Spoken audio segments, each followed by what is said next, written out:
We are in the last week of a series called Love the Lord Your God, and we are looking at Mark chapter 12, verse 28 through 31. I'll just kind of set it up so that all of us are on the same page. There's a bunch of religious people, and they're arguing about religious stuff, and Jesus is there, and he's answering a lot of their questions, and then one of the religious experts hears him say some good stuff, and he's like, hey, I want to ask you questions. You seem like you know what you're talking about. And so he asks him, which commandment is the most important of all? And Jesus answers out of the Old Testament. He quotes it. He says, the most important is this, Hear, O Israel, the Lord our God, the Lord is one. And you shall love the Lord your God with all your heart, with all your soul, with all your mind, and with all your strength. And the second is like this, you shall love your neighbor as yourself. There is no other commandment greater than these. And so he said the whole Old Testament, all 613 laws that the people of Israel had could be summed up in one two-part command, which is to love God and love people. But he didn't just say that we should love God. He told us how to love God. He told us 4 parts of ourselves that we could love God with, and that is our heart. Everybody say heart. Our soul. Everybody say soul. Mind. Everybody say mind. And strength. Everybody say strength. So he didn't just tell us to love God, he told us how to love God. And as we start this new year, we want to talk about loving God in our day-to-day lives with everything that we have, because we are called to love God with all of our lives. Everybody say all. It's important, all of your life. God calls for all of your life. We are called to love God with all of our lives, not just parts of it. And a lot of times we like to bring parts of our lives, certain days of the week, or certain places in our lives, or certain relationships in our lives, or certain parts of our lives. We like to bring those to God, and then we like to keep some other stuff. All of us do this. We all have these things that we kind of keep to ourselves. We're like, God, I don't really want you to tell me what to do in my friendships or at school. Like, I'll follow you at church, but maybe not at school, maybe not with my friends. And so we need to remember that we're called to love him with all of our lives, all of our lives. So we've talked about heart, soul, and mind. Tonight we're going to close out the series by talking about strength. Everyone say strength? Strength. And when Jesus says strength here, he uses this Greek word, and the whole New Testament, y'all, if you don't know about this, we're going to talk about like Greek a lot, and you're like, well, we speak English. I know. But the entire New Testament was originally written in Greek. And so it was translated 2,000 years ago and then over the past 2,000 years into different languages, but it originally was in Greek, and now we have it in English. And so sometimes it helps us to go back and know what the Greek word says so that we can kind of understand it a little bit more. And so the Greek word for strength is ishus. And it doesn't look like that if you were to spell it out, but that is how you would pronounce it, ishus. And it literally means the power over the external things. Like, external things are things outside of your body. It's like this table, this chair, your clothes. Those are external things. And so it is power over the external things. It's your ability. It's your effort. And so strength kind of answers this question. Strength answers the question, well, what do you do with your love for God? What do you do? What are you actually doing with your faith? What are you actually doing with your love for God? Now, the heart, the soul, and the mind are mostly internal things, which means they're inside of you. You can't see them. Your soul's inside of you. Your mind and your thoughts are inside of you. Your heart and your desires, they're inside of you. But the strength is the one thing that Jesus tells us to love God with that is on the outside. The outside. So strength is about loving God externally. Or if you don't like the word externally because it's kind of like a SAT word, you could just say strength is about loving God on the outside. Strength is about loving God on the outside. Strength is about loving God on the outside. And so we're going to look at 2 scriptures tonight to tell us about loving God on the outside, about doing something with our faith. And the first thing we're going to do is look at the book of James, which was actually a letter by a guy named, good job, James, and he wrote it to a whole bunch of Jesus followers 2,000 years ago. Now, James is a really important person. Now, there were 2 disciples that were named James. Neither of those James wrote this book. The James who wrote this book was James, the half-brother of a very famous person that we talk about a lot here, Jesus. So here's how it worked. They were half-brothers because they had the same moms, different dads. So Jesus was born to Mary and to God. James was born to Mary, same mom, different dad, Joseph. And so they had more kids after Jesus was born, and a whole bunch of kids, and James is one of the brothers that we know about. Now, James did not grow up believing that his brother was God. And would you believe your brother was God? Probably not. And so he kind of he kind of didn't believe in his brother, which sounds kind of crazy, but like there's actually something in one of the gospel accounts where it talks about how Jesus' family, when he was an adult, he was preaching, they came to take custody of him, meaning they were like, you're out of control and we've got to bring you home because you're insane, you're crazy. And so they tried to come and basically kind of like take him into their custody and tell him to stop preaching and stop in his ministry. So we know James didn't always believe in Jesus, but then something happened. Jesus died and he watched him die and then he rose again. And after that he said, all right, I'm in. I believe in you. And he actually became one of the early leaders of the church, and for good reason, because he was the brother of Jesus. He was the brother of Jesus. And he had a really unique perspective of what it means to be a Christian. Why? Because he was the brother of Jesus. I want you to imagine this. I know we hear this kind of stuff and we're like, yeah, it's just the Bible, whatever. But I want you to imagine, there was a real kid in a house. And they had one-room houses, especially for poor people like Jesus' family. So they were all living in one room. There was a little kid that grew up 2,000 years ago in Israel, and his brother was the Son of God. I want you to imagine this. I know some of y'all have sibling rivalries because you're like, oh, my parents play favorites. Well, imagine this. You think Mary and Joseph didn't have a favorite kid? It was probably Jesus. It's probably the Son of God. Because guess what? I have kids. Like, he never disobeyed. He always listened. They didn't have to ground him.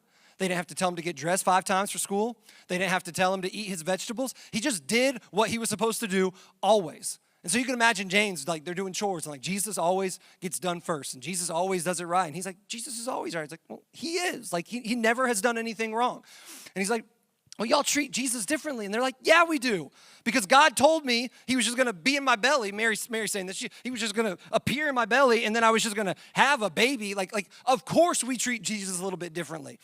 Angels came out of the sky and announced his coming. We're like a part of this major, massive story. And so Jesus is just a little bit different. So James grew up in that house.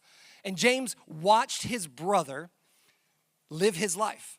And so then he looks around after his brother's dead and then risen and then gone. And he looks at the Jesus followers around him. And he said, listen, guys, you don't look like my brother. You don't act like my brother. You say you're a follower of his, but you're not doing what he says. And again, who would be more in the know than James? Because he grew up with Jesus. He watched him always follow through and always do the right thing and always practice what he preached. And so, James had a unique perspective. And so when he writes in this short letter called the book of James, he's like borderline just like savage with us. He's very direct, very pointed. He gets in our face about our faith. And remember why he does that. He does that because his brother was Jesus. And so he saw how it should be lived out.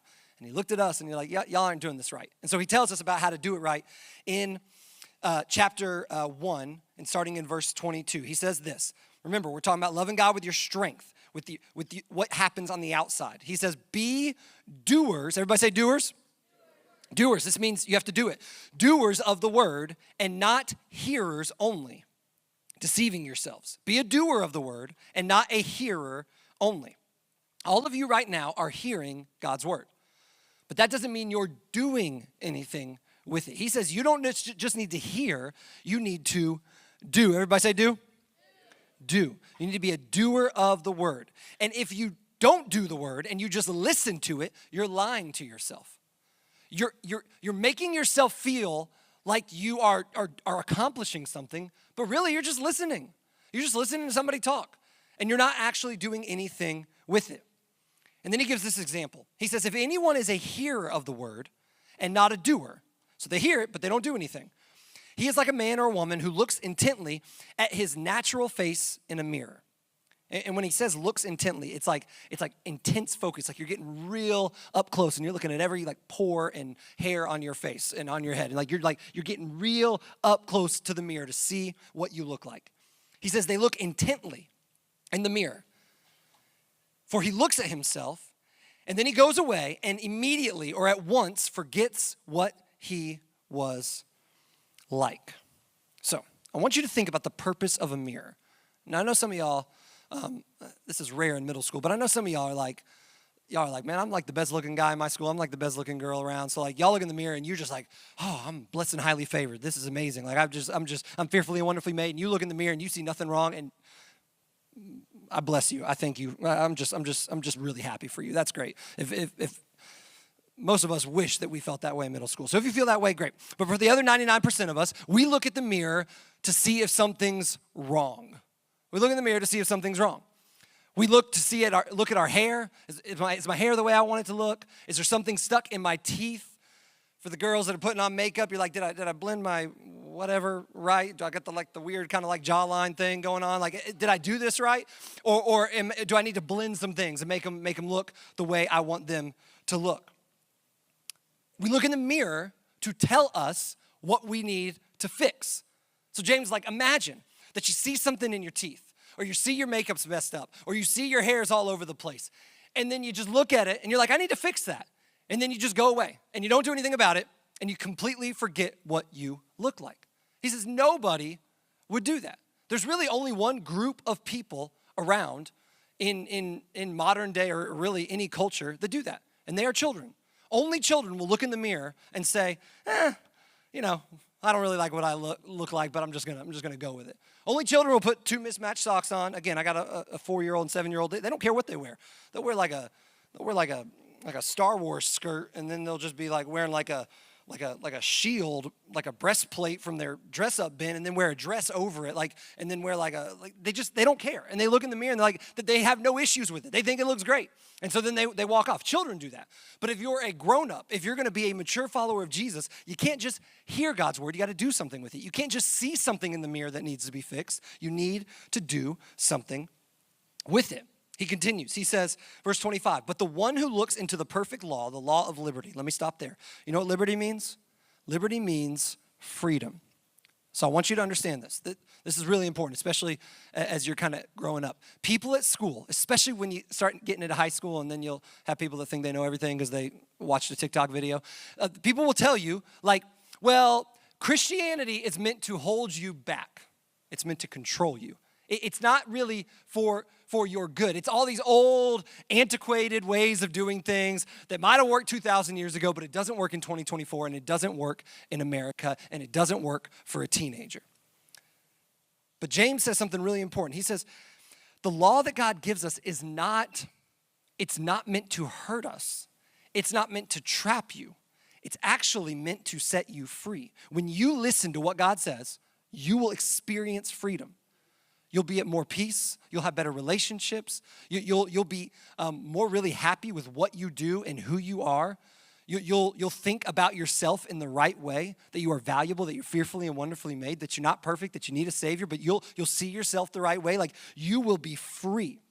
And in fact, when you don't listen to God's ways, you will be trapped and you will experience pain. So he says, when you look into the perfect law, the law of freedom, if you do that and you persevere, which means you keep on doing it, being not a hearer who forgets, but a doer who acts. Not a hearer who forgets, but a doer who acts. He will be blessed in his doing, not in his hearing. You're not gonna be blessed just because you heard something. You're not gonna be blessed just because you listened to a worship song. You're gonna be blessed because you do what God says. And guess what blessed means? It means blessed. It means exactly what you think it is. It means you will be happy. Things will be better for you. And I know sometimes that makes people uncomfortable in church because they're like, no, we're supposed to suffer and be in pain all the time. I mean, that's part of the Christian walk. But a big part of the Christian walk is that when we do what God says, we're blessed. We're not blessed like we get all the money we want. We're not blessed like we get the job we want or the boyfriend or the girlfriend we want or we're famous. We don't get everything we want just because we do what God says. However, we are blessed. We're at peace. We're full of joy. We have less anxiety, less stress. We bring less pain on ourselves. We make fewer stupid mistakes that we could have avoided. Life is better. You are blessed when you do what God says. When you do what God says. Again, it's not easy to follow Jesus. I say this all the time. It's not easy, but it's best. It's not easy, but it's best. It's always best to follow after God. Here's the point.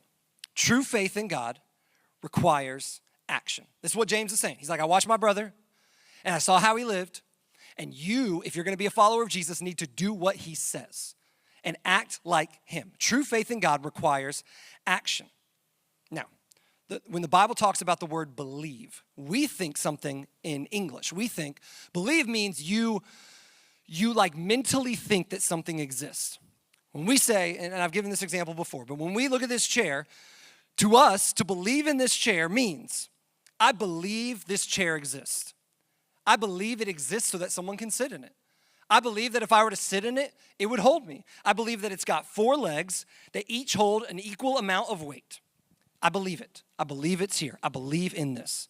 But when the Bible talks about belief, it uses this Greek word pisteuo. Everybody say pisteuo. Pisteuo. Pisteuo doesn't just mean to believe that something exists. It means to believe in it. Another way you could say this is it means to trust. To trust. Everybody say trust. Middle school boys, look at me. Say trust.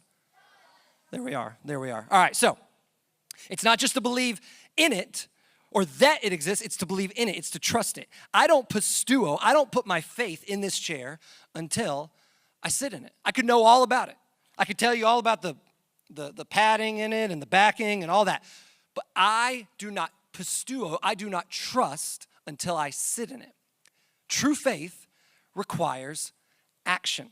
This is what James is saying. If you actually want to be a follower of Jesus, you got to do something. You don't just hear something, you got to do something. We got a lot of Christians that want to walk around just saying, well, I know a Bible verse, well, I've been to church, but they don't do anything. And when you don't do anything, it doesn't change anything. True faith requires action. And so then James is going to close out this section with 2 examples. He says, if anyone thinks he's religious, and he's kind of being sarcastic here, he's like, oh, you think you're religious? Great. Okay, well, try this one. If they don't control their tongue, bridle his tongue. He uses like a horse term. They put a bridle in their mouth. If they do not control their tongue, they are lying to themselves. They deceive their hearts. And this person's religion is worthless. Strong words. But remember, he grew up with Jesus. Religion that is pure and undefiled before God the Father is this: to visit orphans and widows in their affliction and to keep oneself unstained from the world. So what is he saying? He's saying true religion means you treat people, especially people that can do nothing for you, especially the people that are having the worst situations, which at that time was widows and orphans, people that didn't have their spouses and kids without parents. He said, how you treat them reflects your religion. How we talk reflects our religion. Here's what James is telling us. He's saying, honor God with your body. Honor God with your body. And because it rhymes and because you'll never forget it, and it's super corny, but I remember it because I heard it the first time like 10 years ago. Say it this way: honor God with your bod. Honor God with your bod. And I know it's corny and it's cringy and I get it, but you won't forget it now. You'll be running around. Well, what did we talk about tonight? Oh, we're supposed to honor God with our, oh yeah, it rhymed. Honor God with your bod. Honor God with your bod. What you say honors God or doesn't honor God. What you do with your body honors God or doesn't honor God. How you serve other people, how you honor your parents, either honors God or doesn't honor God. How you treat your friends at school, how you treat your teachers, how you treat your classmates, how you treat the people that are on your soccer team or your basketball team or cheerlead with you. That is honoring God with your body. How you treat your body, what you put into your body is a way that you can honor God with your body. Here's the bottom line. And then I'm going to tell you a story. Here's the bottom line. Loving God with our strength means doing what he calls us to do. Loving God with our strength means doing what he calls us to do. Now, I want to show it to you by telling you a story. Luke chapter 5, verse 1. It's a fishing story. Any of y'all into fishing? Yeah, I'm not into it either. Not my thing. It requires a lot of patience and hours, and we live in Florida, so it's hot. And if you fish like inshore or at a lake, mosquitoes just bite the crap out of you. And then if you go offshore, well, that's kind of cool, I guess, but you got to own a boat and then you got to clean it up. So this is a fishing story. Not my thing, but it's the way these guys made their money. Luke chapter 5, verse 1. It says, on one occasion, while the crowd was pressing in on Jesus to hear the word of God, he was standing by the lake of Gennesaret. You probably don't know what that is, but you've probably heard of the Sea of Galilee. So this is where he is. This massive sea in Israel. And he saw 2 boats by the lake, but the fishermen had gone out of them and were washing their nets. Here's why this is important. Because the Bible doesn't give all the details, but if you know what's going on, you realize that these accounts of what happens in the Bible are so much more amazing than you think. So, what are these guys doing? They're washing their nets. That means that they are done. They worked all night long. They would fish during the night, not during the day. They would sleep during the day. So they worked all night long, and the morning had come, and they were washing their nets to make sure that, their nets were their livelihood. So they were mending them, putting them back together, cleaning them up so bacteria didn't eat through the ropes. They were trying to make sure that everything was good for the next time they fished. So we know that they're at the end of a very long, difficult shift. They weren't just working like a little 6-hour shift at Chick-fil-A. Like they were working for 12, 14 hours straight, okay? So they're at the end of a long, long day. Y'all been there, right? The end of a long day, and you're just like, I'm just thinking about my nap. I'm just thinking about my bed. I can't wait for that 98-minute nap that I'm going to take when I get home, and I'm going to wake up and have no clue what day it is, or if it's the morning or night or what's going on. I can't wait for my bed. So this is what they're thinking. They're ready to go home. So Jesus gets into one of the boats, which was Simon's, who's later named Peter. This is one of his disciples eventually. And he asked him to put out a little bit from the land. And he sat down, and he taught the people from the boat. And when he had finished speaking, he said to Simon, who's Peter, put out into the deep and let down your nets for a catch. Remember, they just got finished. And remember, they had worked all night. They were ready to go home. And he says, why don't you just go back out into the deep? But he doesn't just say, hey, just throw out your line. He's like, you need to go out to the deep. This is a big step. And I want you to let your nets down for a catch. And Peter answered him, Master, we toiled, we worked our butts off all night and took nothing. Let me stop there for a second. Now we learn a little bit more about what's going on, okay? So not only are they at the end of a very, very long, hard night of work, but we find out they didn't catch anything. And if you like fishing, when you go out fishing for fun and you don't catch anything, it's frustrating. It's frustrating. But imagine if whether or not you caught fish was whether or not you fed your kids, and whether or not you fed your family, and whether or not you paid your bills. This is very, very, very important. This was like working for 14 hours and then not getting paid anything. In fact, they didn't just not get paid, they would have had to use supplies, use bait, pay other people to help them, and so they actually lost money. They had caught nothing all night long. These are professional fishermen. This is embarrassing, this is annoying, and they're not happy. So, they're very frustrated. They're at the end of a long night. They're very tired. And now some preacher, he don't know nothing about fishing. Some preacher, who they don't even know, preaches a sermon, then tells them how to fish. Hey, why don't you just throw out another line? Throw out another line. And they're like, yeah, but you don't understand what you're asking us to do. We're gonna have to get back into the water, get soaked, push the boats out, or unanchor the boats, push the boats out, get our clean nets, and we're gonna have to re-clean them later. We're gonna have to put them into the boat. We're gonna have to call our coworkers to come back, and then we're gonna have to paddle out during the very heat of the day with the sun beating down on us out to the deep, deep water to fish during the day, which we know doesn't work, which is why we don't do it. That's why we fish at night. You don't know what you're talking about, Jesus? We're not gonna listen to you. That's what I would have said. That's how I would have felt. And it would have made sense. It would have made sense. What Jesus was telling them to do did not make sense. And what God calls us to do, this is important, look at me. What God calls you to do rarely makes sense to you. And it rarely makes sense to your friends. And it rarely makes sense to the rest of the world. It rarely makes sense. Like when you give money to God, I know y'all don't have jobs yet, but like when you give money to God, people will look at you and be like, you give money to like this invisible thing that probably doesn't even exist? Like, why would you do that? Spend your money on you. Why would you spend your whole Wednesday night going to church and Sunday mornings? Why would you do that? You tell your parents the truth? Why? Why would you do that? You don't gossip about people? Why? Why do you do that? Oh, you believe that sex is for marriage? Like, why would you do that? Nobody does that. I mean, that's ridiculous. Like you think living God's way makes sense? Like why on earth would you do that?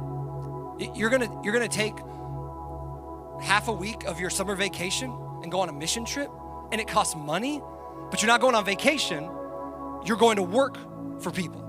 Why would you do that? It doesn't make sense to everybody else. And it might not even make sense to you until you do it. So let's see what happens. Peter answers, we caught nothing all night, but at your word, because you said so, I will let down the nets. How do you answer God when he tells you something that doesn't make sense? Most of us, we're just like, no, I'm just gonna kind of do my own thing. I'll obey you in the other parts of my life, but not this one. It just doesn't make sense. Why would I do that? It doesn't make any sense. But Peter had faith. And his faith led to loving God with his strength. His faith led to doing. His faith led to fishing. And he listened. And it said, and when they had done this, but remember, the Bible just has a few words there. They had done this. But remember, this may have taken a couple of hours for them to get everything ready and go back out into the water. This was a big step. It wasn't just a quick, okay, I'll cast the line out one more time.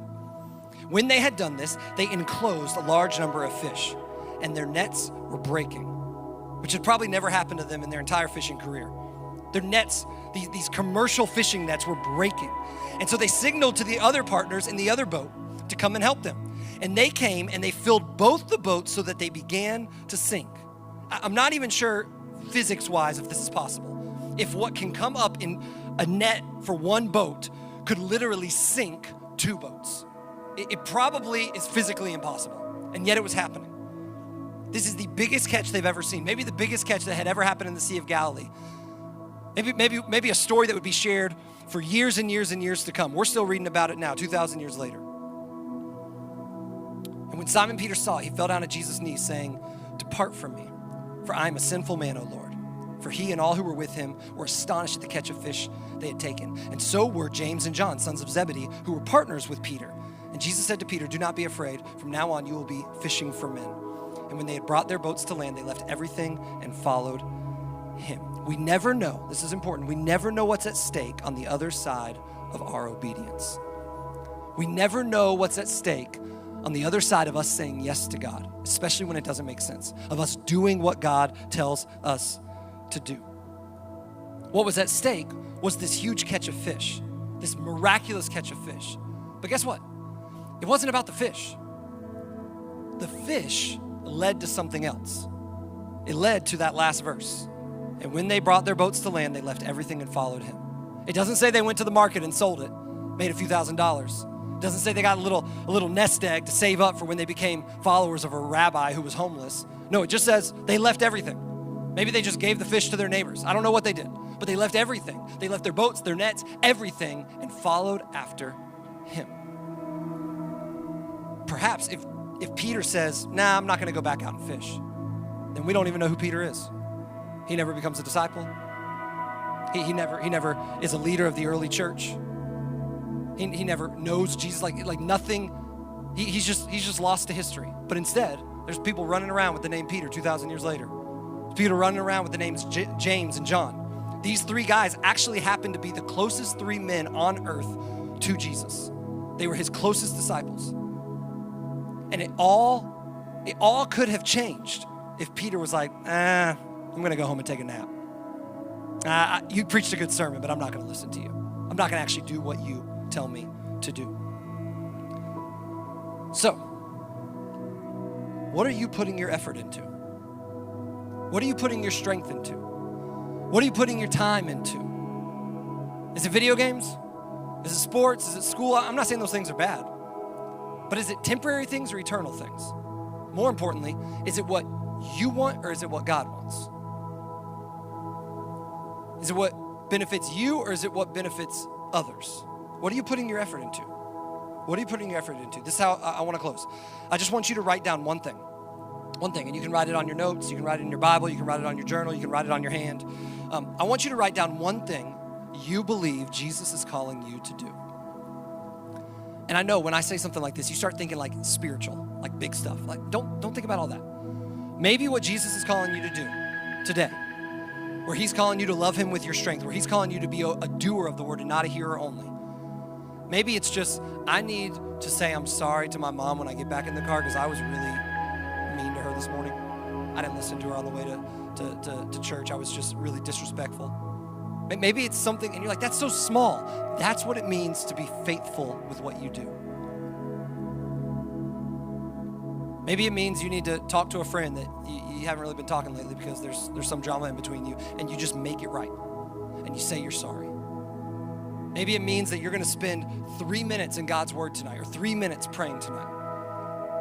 Maybe it means you're gonna tell the truth in a situation where, honestly, it's gonna cost you to tell the truth, and you're probably gonna get in trouble or someone's gonna get mad at you, but you just know God's calling you to do it. Or maybe God's calling you to give your life to Christ. Maybe God's calling you to be baptized. Maybe God's calling you to serve week in and week out on the production team or the welcome team or the worship team.